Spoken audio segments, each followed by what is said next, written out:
You know, I went to London in December, and to be honest, for me, it was one of my favorite places I had ever visited. From embracing the British culture to the food to just everything about it, it was just incredible. Now, as you guys know, like, I am literally like obsessed. Like, I love food. And for me, the English food that I ate, it was just out of this world, like incredibly good. But you know, I also love American food too. And today I wanted to do a bit of a challenge. British versus American.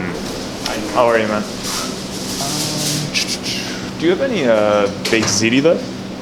Slice? Yeah. Yeah. Okay, sweet. Okay, so for the first round of food, we're gonna start off with places that are typically called like a greasy spoon, like a grab and go style place. So for American food, of course, we have to go with the famous baked ziti pizza. Basically made like a normal piece of pizza, but just with baked ziti and cheese just mounted on top. Making for a pizza, pasta, and absolute cheese overload. I feel so American right now.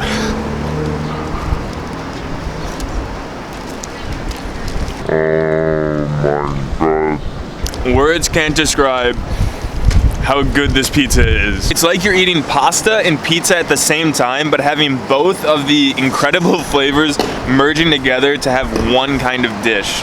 That made no sense. It's basically like if the pizza was like a 5 out of 5 and the pasta was a 5 out of 5, and if you were to combine those together and then it made a 10 out of 5. It's really good. Leave it to Americans to have 2 meals in one. Now, in terms of how we're gonna be putting these foods to the test, how we're gonna be rating them, I'll be using a rating scale of 1 to 5, 5 being the highest, on 1 the deliciousness factor, and 2 the overall quality of the food. Quality meaning like the standard of the ingredients. Are they high quality? Are they low quality? Are they in the middle? Now, in terms of the baked ziti pizza, this deliciousness factor is literally, it's off the charts. I know it sounds weird, but eating pasta and pizza at the same time, it's something that everybody needs to experience. So for the pasta pizza, I'm gonna give a 4.5. Now, in terms of the actual quality of this pizza, you know, a lot of times when you have a baked ziti pizza itself, it's sometimes difficult to keep the pasta cooked perfectly. Imagine having to boil the pasta and then putting it on the pizza to actually have it cook. It's a specific art form that, you know, it's very difficult to actually accomplish. Now, on this baked ziti piece of pizza, it was literally cooked to perfection. And in terms of the overall piece of pizza itself too, it was a standard piece of pizza. It was very good. So for the quality, I'm gonna go with a 3.5. Woo! It felt so good to bite into that baked ziti pizza. Anyway, now let's head down to the Greasy Spoon British spot. Thank you. So in the US, we have pasta pizza, and in England, they have fish and chips. And these fish and chips just look absolutely perfect, with the fish being that nicely, just perfectly fried cod. And of course, having the chips be that classic thick cut.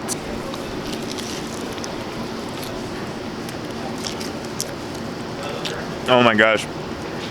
I'm literally being transported back to London right now. I mean, just take a look at that cod. Like, it's super fresh. The fry is just perfect on it.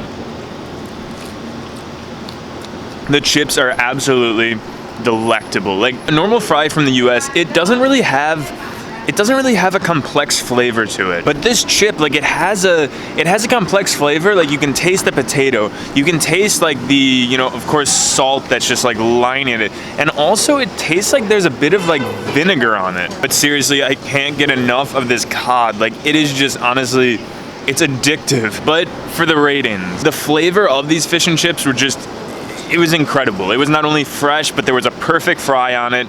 The chips themselves were a complex taste. Like, you could taste the potato, you could taste like the salt, you could taste the vinegar. Like, it was a complete meal. So for the deliciousness, I'm gonna give it a 4.5. Now, the quality of these fish and chips, my British friends, they told me that the best fish and chips are just done by a chippy. Like, they're just done out of like a kind of like Greasy Spoon restaurant. And this place was one of those places. It was, you know, a small, like, hole in the wall kind of like Greasy Spoon spot. So yes, I was talking about the freshness of the fish, but the reality of it, it's probably an average quality. I'm gonna give it a little bit above average quality at a 3.5. Anyway, as this is a tie, we have to move on to round 2, comfort food. How are you? Can I have a chopped cheese on a hero? For round 2, we're on the Lower East Side, specifically one of my favorite places to eat lunch, which is right next to the Manhattan Bridge and also the river. And for round 2, we're gonna be rating comfort foods. Foods that just like light you up whenever you see them. Foods that, you know, make you feel that like warm feeling inside. So to represent the US, specifically New York, I went with the chopped cheese hero sandwich. It's made by frying ground beef, American cheese, and onions put on a beautiful hero roll. Basically, it's a cheeseburger chopped up, put on a hero roll, making it possibly the most American thing that we're gonna have all day.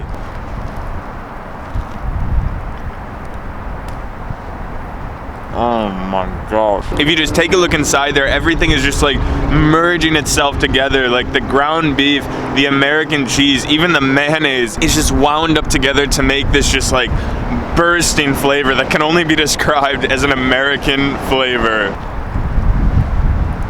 That is so damn good.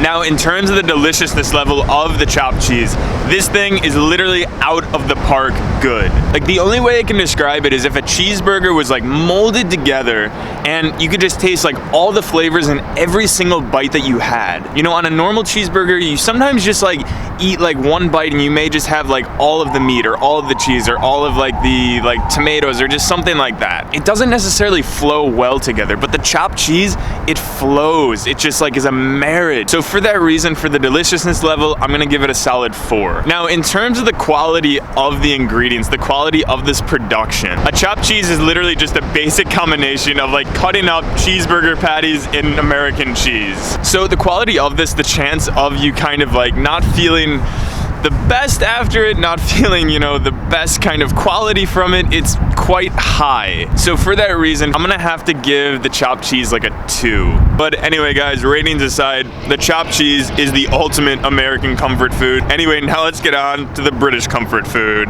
Oh my God. For those of you that think you can't find British food in New York City, you just have to check this out. There's a bike with a British flag on it. There's a British flag chair. There's British flags everywhere. Okay, let's go inside. Happy Easter. Hello. I'll take a steak and kidney pie. Sure. Wow, okay, so I have to credit all my Instagram followers on choosing kidney pie for the British comfort food. You see, I uploaded a photo earlier today asking like what people's favorite British food was and American food. I really knew already the American food that I wanted to include in this food tour, but the British food, I was a little bit puzzled on the comfort food. And there was literally like 10 people that said like steak and kidney pie, steak and kidney pie. And at first I was like, okay, that's gonna be interesting. I've never had that before. But this thing just looks like an absolute beast.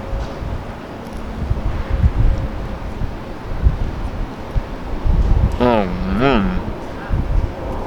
What? Okay, now first thing, this pie crust is literally out of this world good. You can tell that the dough is just perfectly handmade and just has that like flaky, just incredible crust to it. And inside it's just chocked full of good stuff, from steak to kidney to even a few vegetables of like peas and carrots. Wow. Literally, I am in awe over that steak and kidney pie. There's this certain feeling, there's this certain taste that you get from it where you just feel that it's a comfort food, where you just feel like that you have that warm feeling inside. Because of that, for the deliciousness, I'm gonna go with a 4. Now, for the quality of this food, this came from a bakery, a British bakery here in New York. It was baked today, everything was baked in-house, making for a quality that's pretty high. So I'm gonna go with a 4 for quality as well. Oh my God, I can't believe I did this. Steak and kidney pie has 1 for comfort food. Congratulations, British people, you have beaten the chopped cheese. I would have never thought that this was possible. When I had chosen the chopped cheese, I was like, oh yeah, that's a definite winner. But to be honest, the quality of the steak and kidney pie was so much higher than the chopped cheese. So the score is 1-0. British is in the lead with 1 point. This is crazy. We're in New York City, people. How is this happening? Anyway, now let's go on to the 3rd round of dessert. Whew, okay. Final round. I already went to the 2 places. I went to a place called Tea and Sympathy to get the sticky toffee pudding. And for the Americans, I went to Magnolia Bakery to get a red velvet cupcake. The sticky toffee pudding is a moist sponge cake made with chopped dates covered in toffee sauce and also served with warm custard. Oh my gosh, look at that. Holy shit. It's like eating 5 different types of desserts. Like really, like that moistness of the cake, to the toffee sauce on top, to the hot custard, just bringing it all together, to the dates inside. It's an absolute explosion and also rich flavor. Like I honestly think that I've just discovered one of my favorite desserts. Oh my gosh, and the hot custard is just good on its own. Okay, now let's dive into the delectable red velvet cupcake. From just the base of that red vanilla cake to the cream cheese icing, this thing is possibly one of the most rich desserts that I know. Oh yeah. Just take a look at that inside red velvet. This flavor is just right here in my heart. Okay, we've had the fun, we've eaten the 2 desserts. Now time for the difficult final ratings. The red velvet cupcake is just where dreams are made. The deliciousness factor combined with the quality of Magnolia Bakery is just exquisite. So for deliciousness, I have to go with a solid 4.5. Now in terms of quality, red velvet as a cake and cupcake in general, it's technically like a fake cake. Most of the time people use food coloring to make the cake red, making it not really that great of quality. So I'm gonna give the quality like a 4. Now in terms of the sticky toffee pudding, okay, I just have to eat another bite of this. Oh my god. Now the quality of this dessert was pretty incredible. From the moistness of the pudding to the custard to just everything that went into it, even like the place that I went to, it was a wonderful experience of quality. So for the quality, I'm gonna give it a 4. Now, for the deliciousness, for the last score of the day, man, this pudding, it was out of this world good. All right, I'm just gonna say it. I give it a 5. The sticky toffee pudding was literally, it was mind-changing. So congratulations to my British friends. You have won this round again, and it's definitely a humbling experience to have my city, New York City, the US, lose this round 2-0 against the British here for their food. But anyway guys, I love this like video concept of eating British food and American food. Let me know in the comment section below, 1, if you enjoyed this kind of like British versus American like food challenge, and also if I missed one of your foods. I'm really on a mission to try the best food both from the US and Britain, well really any country, so just comment below your favorite food in general. Okay guys, I just ate so much food.